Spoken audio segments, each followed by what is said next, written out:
All right, everyone, ready to explore. Today we're heading to Spain. Sounds fun. But we're not just hitting the typical spots. Ah. Yeah, we're going beyond the Caminito del Rey. So more than just that walkway along the gorge. Exactly. We're using insights from Clive Meir. He's lived in the region over 20 years. So we're getting the local scoop. Love it. Yep, and get this, there are hidden gems everywhere. Natural wonders, history, even a wolf park, apparently. Wow. Okay, you've got my attention. Where do we start? Let's go straight for the nature. Clive is obsessed with these turquoise reservoirs. Turquoise reservoirs. Okay, now I'm picturing it. Are those the Guadalhorce-Guanaltepe ones? The very same. And they're inside a protected park, the Desfiladero de los Castaños. That name rings a bell. Yeah, I think I saw pictures once. Stunning. Right. But wait, there's more. Have you heard of El Torcal Natural Park? Vaguely. Refresh my memory. Clive describes it as a landscape of, get this, giant stacked pancakes, but made of rock. Okay, now that's an image. So like unusual rock formations. Exactly. Eroded over millions of years. Super bizarre shapes. And the plant life there is unique too. You'd think it'd be harsh with all that rock, but it's thriving. Thriving. Nature's pretty resilient, huh? For sure. Speaking of resilience, we got to talk about the Fuente de Piedra Lagoon. This one's for the bird lovers. Oh, yeah. What's so special about it? It's the spot for flamingo breeding in Europe. And the biggest natural lake in Andalusia, too. Thousands of flamingos. Oh. Wow. Okay, that's on the list. But Clive mentioned some historical sites too, right? You bet. Near El Chorro, that's the village closest to Caminito del Rey, you've got Bobastor Castle ruins. Ooh, castle ruins. Always a good sign. What's the story there? Well, it was tied to this rebel leader, Omar ben Hafsan, back in the 9th century. Rebel leader, huh? Sounds intriguing already. Clive says you need a car to get there, though, and the road's the MA448, if anyone's curious. Good to know. So, ruins, rebel backstory. Anything else up there? Oh, yeah, there's a rock church there, too. Okay, starting to see why Clive says this region has something for everyone. And we haven't even gotten to the really old stuff yet. Dolmens of Antiquora. Those are next. Dolmens. Remind me what those are again. Megalithic structures, like giant stones used for burials. But get this, they date back to 3,500 BC. Seriously, Whoa. that puts things in perspective. Doesn't it? They're like portals to the past. Makes you wonder about the people who built them. Right. And what else is hidden out there? Speaking of hidden, there's this cave, the Ardales Cave, with a crazy discovery story. Lay it on me. So this cave was hidden for 30,000 years until an earthquake in 1821 exposed the entrance. 30,000. Okay, that's longer than recorded history. I know, right? It's like a snapshot of that time, totally untouched. So what's inside? Spilled beans. Well, there are charcoal drawings, tools, even skeletal remains, all from that era. Like a time capsule preserved all those years. Amazing. It is, and we can thank Doña Trinidad Grund. She made the cave accessible to tourists back in the 1860s. Good on her. It's amazing how these things get discovered and how one person can open that up for everyone. Totally. And speaking of discoveries, want to explore some of those towns and villages now? Absolutely. Lead the way. That cave, 30,000 years. It's hard to even wrap my head around it. I know, right? And to think those drawings and tools are like messages from that time. Yeah, it's more than just seeing it. It's like connecting to those people. Exactly. And speaking of connections, let's go back to Bobastor Castle for a sec.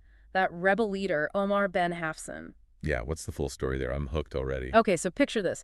9th century, the Umayyad Caliphate is in charge, and then out of the mountains comes this guy, Omar ben Hafsan, total rebel. Taking on the empire, huh? Bold move. Oh, yeah. He rallied people to his side, set up shop in Bobastor Castle, and held out against them for decades. Wow, so the castle was like his symbol of defiance. You could say that. Perched up high, overlooking everything, like it's still watching out. Makes you think what it'd be like, fighting for what you believe in like that.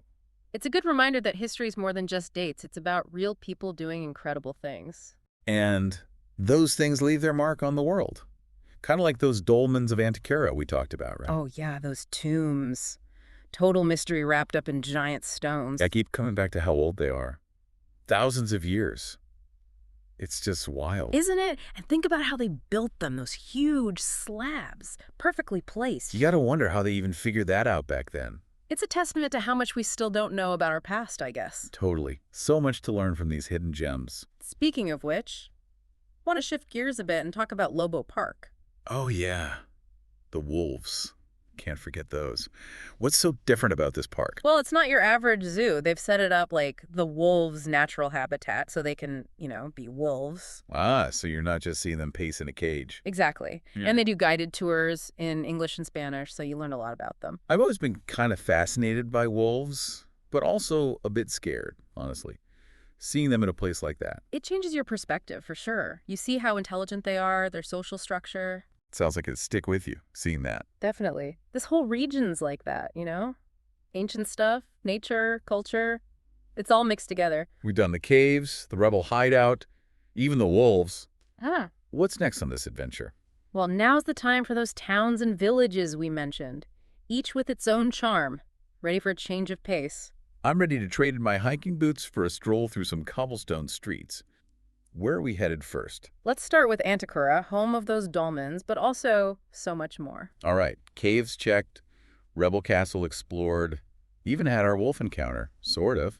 But now I'm thinking, charming towns, leisurely strolls, that sounds nice, right? It's the perfect way to round out the trip, from the wilderness to something a little more, human. So first on the list is Antiquera. We touched on those dolmens, but what else is there to see? Oh, it's got a beautiful historic center. That mix of old architecture and modern life.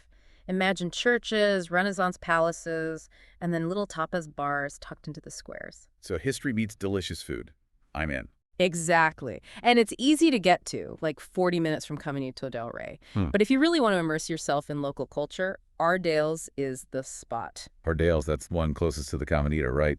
Clive said it's great for nature lovers. Oh, yeah. Big time. Picture this. Hiking trails through olive groves, almond orchards, views of the Guadalhorce River Valley. Okay, now you're just showing off. That sounds idyllic. Doesn't it? Plus, you've got prehistoric cave paintings at the Cueva de Ardales, a Moorish castle to explore. Or just hang out in the town square, enjoy the food. I think you just planned my next vacation. Ardales. Ours as it is. But wait, you mentioned breathtaking views earlier. Ah, you're thinking of Alora. It's on a hilltop, about 20 kilometers from Caminito del Rey. The views are incredible. We've heard about a few hilltop towns, though. What makes Alora stand out? Well, it's got this Moorish castle, dates back to the 9th century, super well preserved. Imagine standing up there, wind in your hair, looking out over those rolling hills. Like stepping back in time, almost. Right. But Alora is not just about the history. Cobblestone streets, those cute balconies with flowers, and the people are so friendly, always up for a chat. Sounds like my kind of place. Get lost in the little streets, soak it all in. Exactly. And then, to top it all off, there's Ronda. They call it the City of Dreams, and it's about 45 minutes from Caminito del Rey. Ronda, that name rings a bell. Why is it so special? Picture a town on top of a huge gorge with this dramatic bridge, Puente Nuevo, connecting it. It's history, culture, nature, all rolled into one. Wow, okay, I'm picturing it. What kind of things can you do there? Oh, tons. Wander the streets. They have buildings from the 1700s. There's the real Maestranza bull ring, one of the oldest in Spain. Or just stand at the edge of that gorge, take in the view. It's something else. You had me a dramatic bridge, honestly. So, Ronda's for everyone, then. History buffs, nature lovers, architecture fans. Absolutely. Plus, cafes, tapas bars, cute hotels, the perfect place to end your trip, soak up the Andalusian vibe. Well, I'd say we've done it. Explored the hidden gems beyond Caminito del Rey. From nature to ancient sites to those charming towns. What a journey. It just shows you, right? You can find the most amazing things if you just step off the beaten path a little. Totally agree. This deep dive has definitely given me a whole new perspective on the region. That's what we love to do, right? Open up new possibilities, get people excited about exploring. So to everyone listening, if you're planning a Caminito del Rey trip, don't stop there.